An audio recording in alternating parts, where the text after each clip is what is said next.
The 2026 F1 season is approaching us, and Formula 1 in 2026 is set to look very different than the Formula 1 that we are used to, with new aerodynamics, new power units, and in general brand new cars. But what has changed? Well, in today's video, that's what we're going to be talking about. If you enjoyed the video, then please hit the like button and subscribe for more F1 content. Now, let's get into the video. Yep, F1 in 2026 is slowly taking shape, and the cars are going to be looking very different to what we currently see. The cars are going to be slightly shorter, as the wheelbase is going to be around 20 centimeters shorter, making the cars smaller in overall length, and the cars will be 10 centimeters narrower, meaning that they are moving away from the 2 meter wide F1 cars to 1.9 meter wide F1 cars. And for me, these changes are all positive, and they're exactly what I wanted to see. Narrower and shorter cars naturally means lighter cars as well, and it also means that the cars have less aerodynamic performance, which does tend to help improve the on-track racing. Not only this, but the weight of the cars is also decreasing, as the minimum weight of the car is going to be 768 kilos, which is a reduction of around 30 kilos from what we currently have. Again, this is a step in the right direction, although the cars will still be a long way away from where they really should be with their weight, and yet they'll still be overweight, but it is a step in the right direction. The shape of the cars and the aerodynamics are also changing for 2026. Gone will be the swooping rear and front wings introduced in 2022, and they will be replaced with some slightly more conventional looking wings. The wheels and tyres are also going to be seeing some changes as well, as the tyres are going to be narrower than they currently are. This means that there will be less contact patch on the ground, leading to less grip from the tyres. Less grip from the tyres means a little bit more sliding, and naturally there will also be an increase in tyre wear as well, because the tyres will not be able to distribute the forces and loads quite as well with the fatter tyres that we currently have, so we will see an increase in tyre wear, potentially leading to an increase in the number of pit stops that we will see during the Grand Prix. Not only that, but it means we will see less spray in the wet, which means we might just be able to run in some slightly wetter conditions than what we currently can. The front wing will also be seeing some changes. The overall wings will be narrower than what we currently do see, and they will be made up of two elements. Not only that, but the front wings will be active wings as well, as they will be allowed to move into two different positions, open and closed, much like the current rear wings can, and we're going to be talking about that a little bit later on in more detail, so please do stick around for that.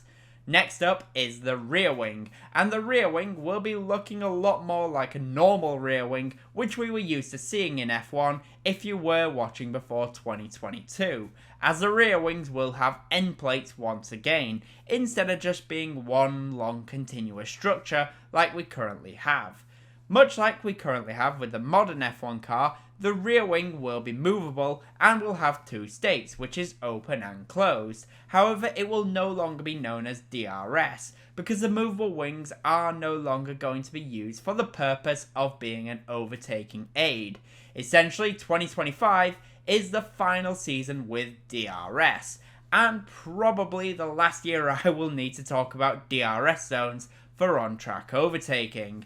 In terms of the floor, they are going to be seeing some big changes as well, as F1 is looking to move away just a little bit from the current ground effect cars. Now, we will still see Venturi tunnels and we will see the strakes in front of the floor, but it will not be the same as what we currently have, and the underfloor will be simplified underneath, meaning that we will not likely see the cars running as close to the ground as we currently do see, and we shouldn't see any form of porpoising with the next generation of Formula 1 cars like we've seen the current cars struggling with since 2022.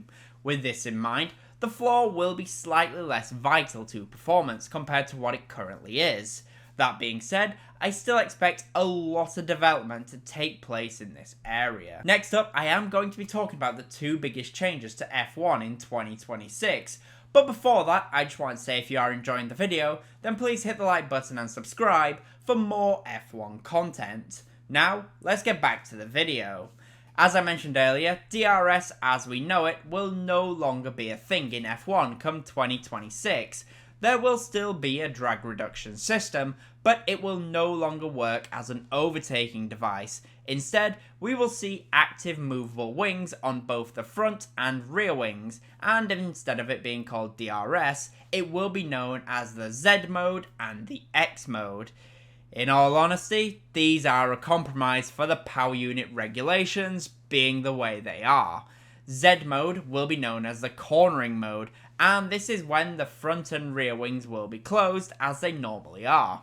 When the wings are closed, they will be generating more downforce in order to give the cars more grip through the corners. Of course, when the wings are closed, drag levels will be higher from the cars. Once they are out of the corners and onto the straights, they will be able to activate what is known as the X mode instead of DRS. X mode has been designed to reduce the amount of drag that the cars produce when they're going down the straights, and they will achieve this with both the front and rear wings opening. This will increase the straight line performance from the cars, and we will see a higher top speed from what they can achieve, and this will reduce the amount of drag that they produce. Why do they want to reduce the amount of drag? Well, it's so that the power units can work as the FIA intend for them to work. Now, the FIA themselves will be able to disable X mode from the drivers if they feel like it is not safe to run in those conditions.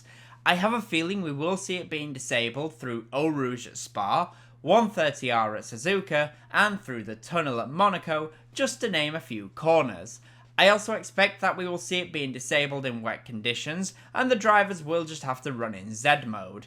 Unlike DRS, X mode does not require one driver being close to another in order to use it, which is why DRS is now redundant. Which begs the question, if they don't have DRS, how will they overtake? Well, this is where the new power unit regulations come into play for the 2026 season, as the 2026 power units are looking to have an almost 50-50 split of power being generated from the engine and the electrical energy. This is a massive change, with the MGU-H being removed from the power unit system. The MGU-K power deployment is being increased from the current 120 kilowatts to 350 kilowatts, which is approximately 470 brake horsepower. This is a massive increase in power deployment from the battery. The engine itself will be simplified from what we currently have, meaning that it will be less powerful, but it will still be a V6 engine like what we currently have. Because of the reduction in power from the engine and the increase in the battery power, we have the X and Z modes for the aerodynamics. But Mr. Pulse, with that in mind, how will the F1 cars overtake if they can all go into low drag at the same time, and if there is no more DRS? Well, that is where the override feature will be coming in, and this is essentially an overtaking mode which will give the drivers more electrical power to boost overtaking. Think of it like push to pass, which is currently used in IndyCar. The override mode will only be available to the car behind when they are within 1 second, kind of like how the current DRS system works. The leading car's MGU-K power deployment will reduce slowly from 350 kilowatts after they reach 290 kilometers per hour and reach zero when they reach 355 kilometers per hour, whereas the overtaking car, when using override, will have the full 350 kilowatt boost until they reach 337 kilometers per hour, giving them potentially a large power advantage. After that point, the power will reduce from the battery significantly, reducing to zero at some point after 355 kilometers per hour.